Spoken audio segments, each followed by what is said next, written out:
Our job, therefore, is not just to be a regulator coming and pulling up people who do things wrong. It is to ensure sustained capital formation.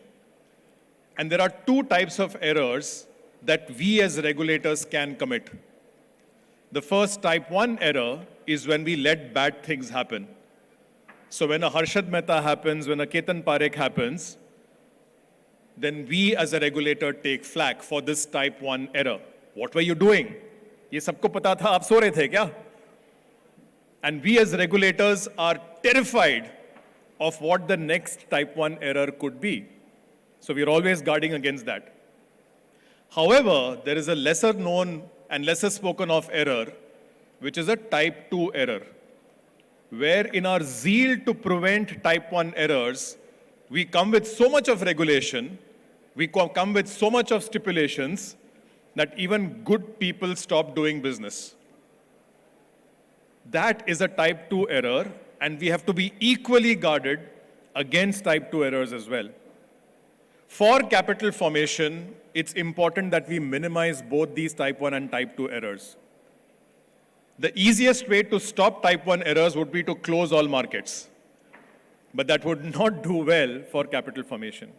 There is a third thing that we have to worry about, which is we are in the cusp of the nature of capital markets changing dramatically going forward.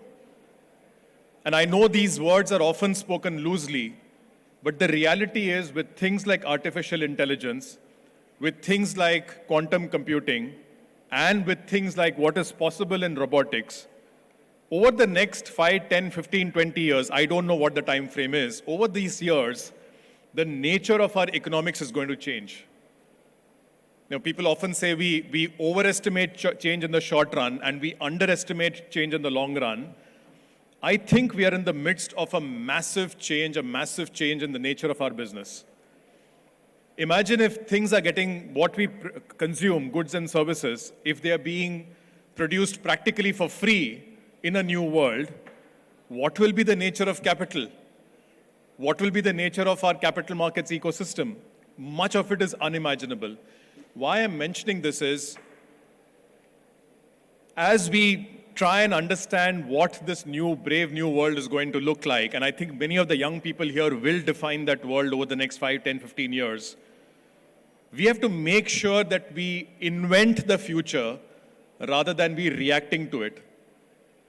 I can assure you, in 10 years' time, the nature of capital markets will be different, which means we have to take risks today to make sure we are part of the system that's creating the future rather than reacting to it. And again, as a capital markets regulator, along with the ecosystem, we have to ensure we are conducive to that. Now let's come back to behavioral errors. There are plenty of behavioral errors that all of us as individual investors, as people who see investors around us are aware of. The first quintessential behavioral error is fear and greed and everything in between, right? That's what drives all markets. Another error which I've spoken about earlier is the error of overconfidence and overtrading. There is plenty of research, including one seminal one which I liked by Barber and Odeon, which shows that the more you trade, the less you make in the normal situation. I'm talking about normal human beings. I'm not talking about the Warren Buffetts, which are the exceptions of the world. And this fundamental premise that overtrading is not good for your investment health is something we all tend to forget. Third, we tend to not focus enough on asset allocation.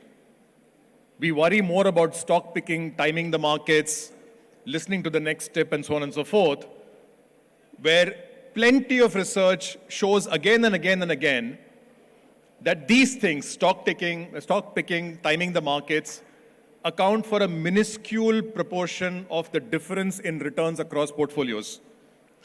Bulk of the return of your investment portfolio is decided by your asset allocation. And normal investors tend to spend the least amount of time on that and the most amount of time on timing the market or trying to see which stock to buy and which stock not to buy.